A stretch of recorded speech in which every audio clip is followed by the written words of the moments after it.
Hi everyone, my name is Oliver. Subscribe to my new channel. The most horrible cases will be coming out here. The case of Lori Sars, the body of a pregnant woman in a city landfill. Often, a seemingly small lie can have serious and even tragic consequences. There is always a motive behind a lie, usually a desire to avoid punishment, censure, or shame, a desire to gain advantage, or to gain the admiration of others, or fear of losing respect. Of course, sometimes distortion of the truth is used for good, when, for example, it is necessary to maintain confidentiality to protect yourself or someone close to you. It can also include lying out of politeness so as not to offend a person. In our story today, everything started with a small deception, which later became the cause of a terrible tragedy. The case of the mysterious disappearance of a pregnant woman named Lori Sars in 2004 rocked Salt Lake City.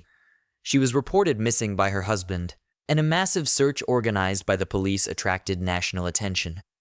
But the outcome of this criminal case was truly shocking. Lori's husband, Mark Hacking, thought he could build a happy marriage on lies, but the reasons why he began to lie were childhood trauma and fear of not living up to other people's expectations.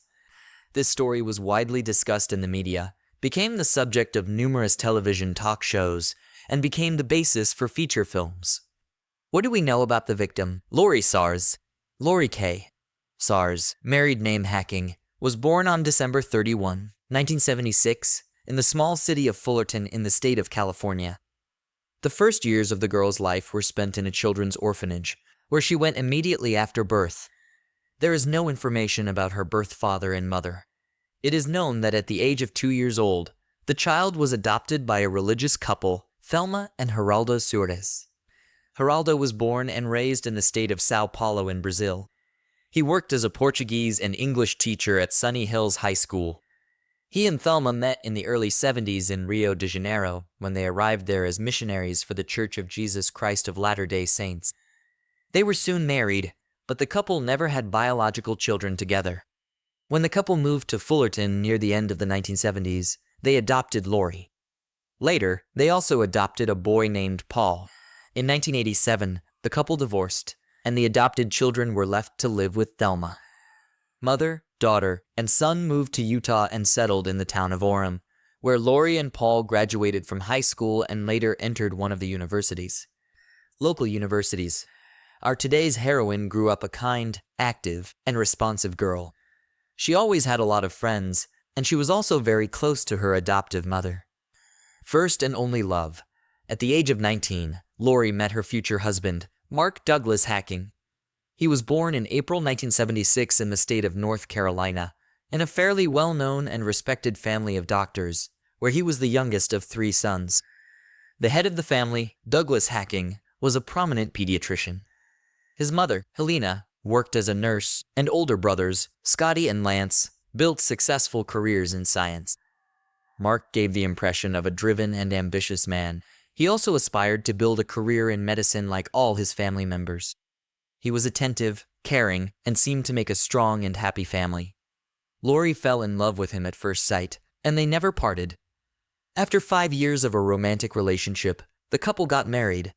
They settled in a small but cozy house in Salt Lake City, Utah. The young wife, by that time, had already graduated and worked as a senior assistant manager in a large company, receiving a decent salary.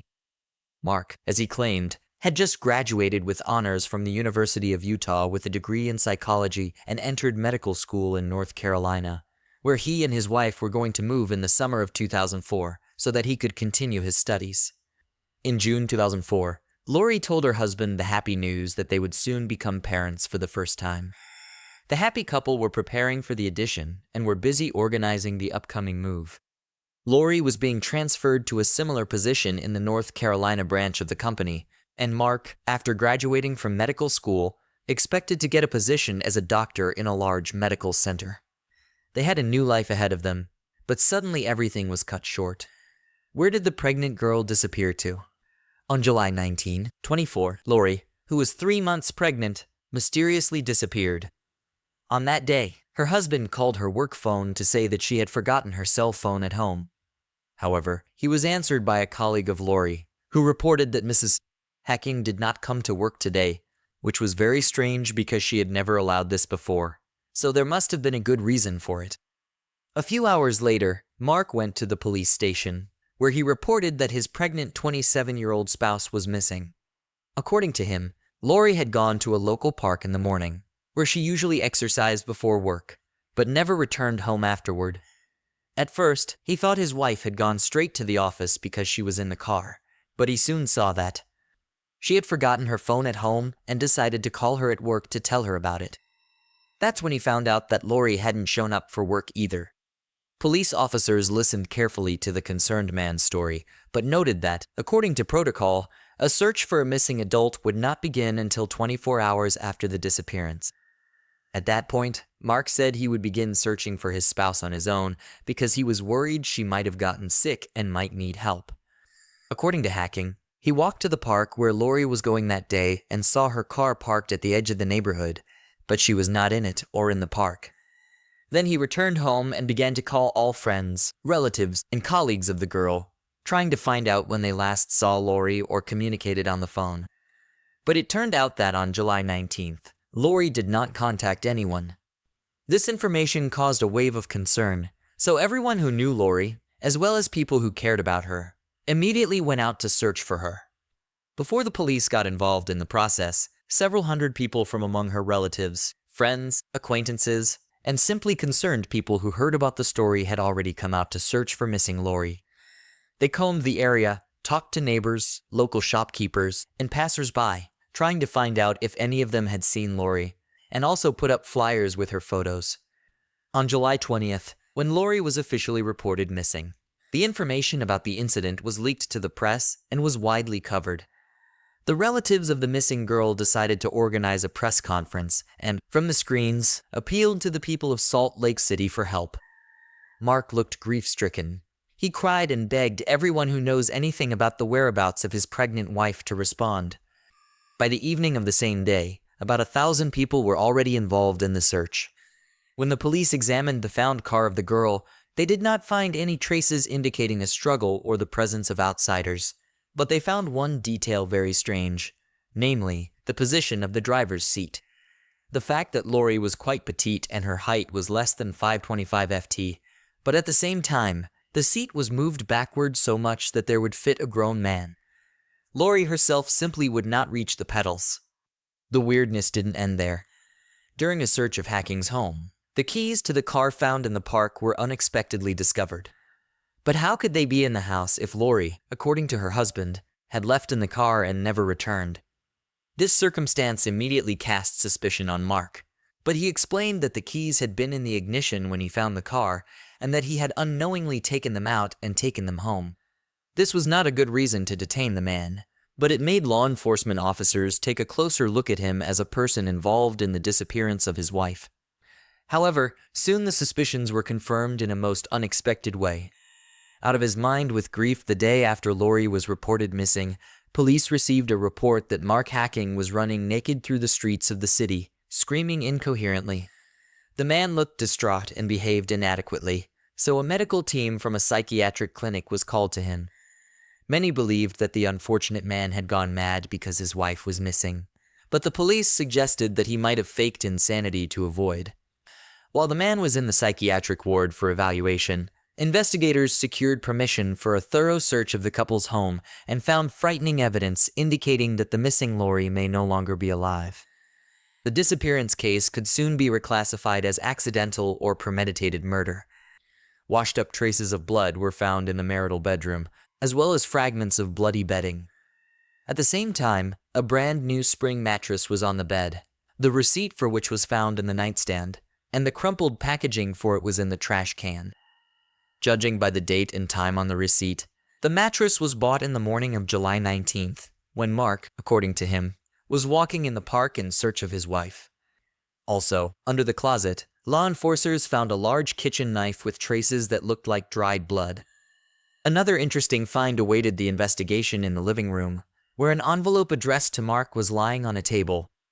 Inside was a letter written in Lori's hand, which she dedicated to her husband. In it, Lori wrote that they needed to part ways because he had cheated on her throughout their life together and had exhausted her trust. This message finally convinced the law enforcers that the man was directly related to the disappearance of his wife. All that remained was to find out what exactly happened on July 19th. A pathological liar to shed light on what is happening helped Mark's father, Douglas Hacking. According to the man, his son never graduated from the University of Utah and did not become a certified psychologist. He was expelled 2 years ago, shortly after their wedding with Lori. But the young man was so afraid to fall in the eyes of his beloved and loved ones that he continued to pretend to go to classes, writing term papers and preparing to defend the diploma. Mark confessed everything only to his father and did it about a month before the tragedy because he did not know how to act. Mark blamed everything on his family, saying that he always felt pressure from them because his parents and brothers had built successful careers in medicine and expected the same from him. Therefore, when he was expelled, he could not tell the truth because it would be a disgrace for him. But one small lie had a snowball effect. While Mark assured everyone that he was a student, his father gave him money because the only breadwinner in their family was Lori.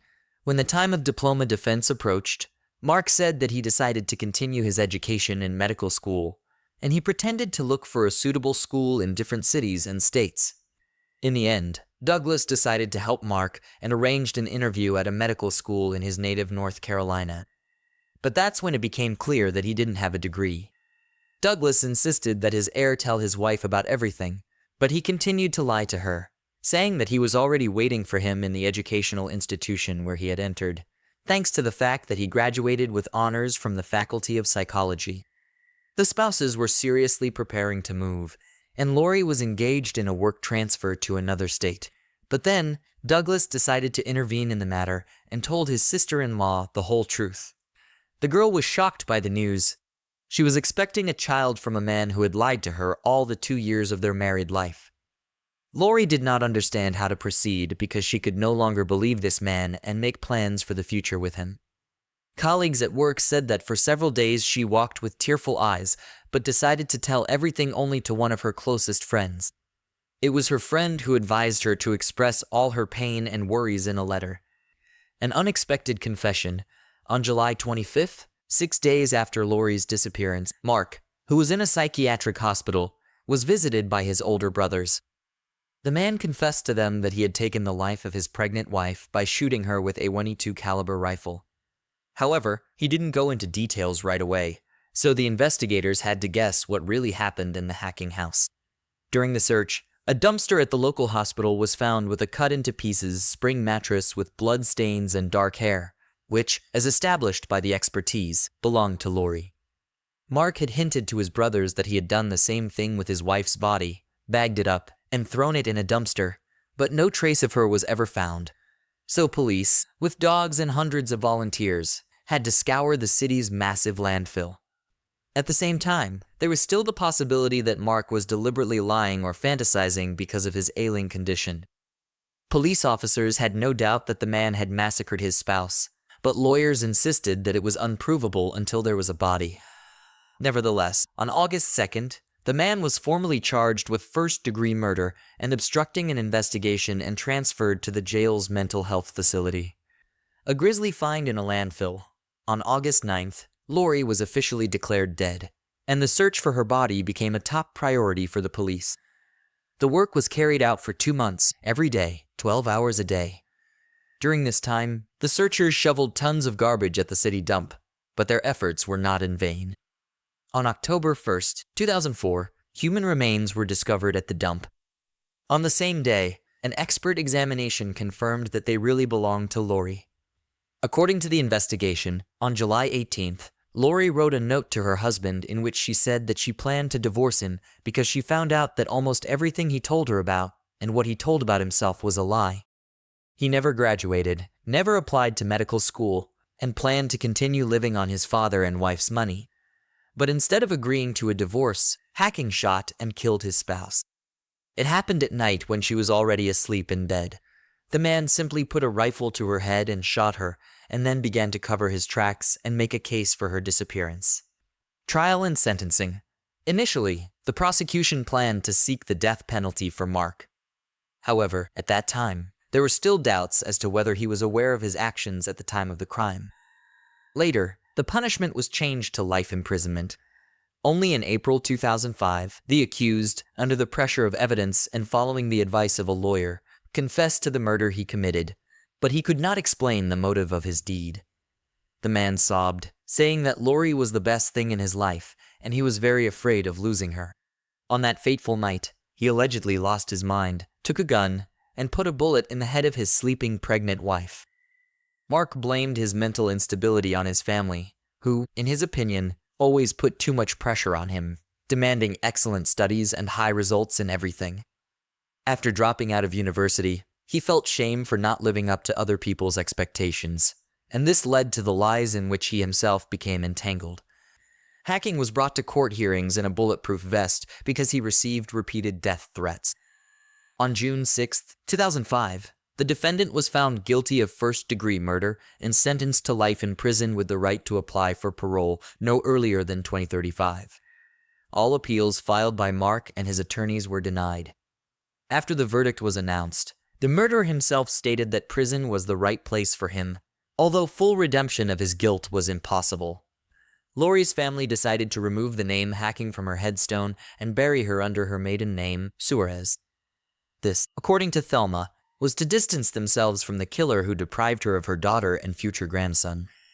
A year after his conviction, prison officials discovered Hacking was selling his personal items, including autographs and palm prints, as well as various prison letterheads, on the online website Murder Auction. The inmate was interviewed and voluntarily declined to continue this activity and apologized for his behavior.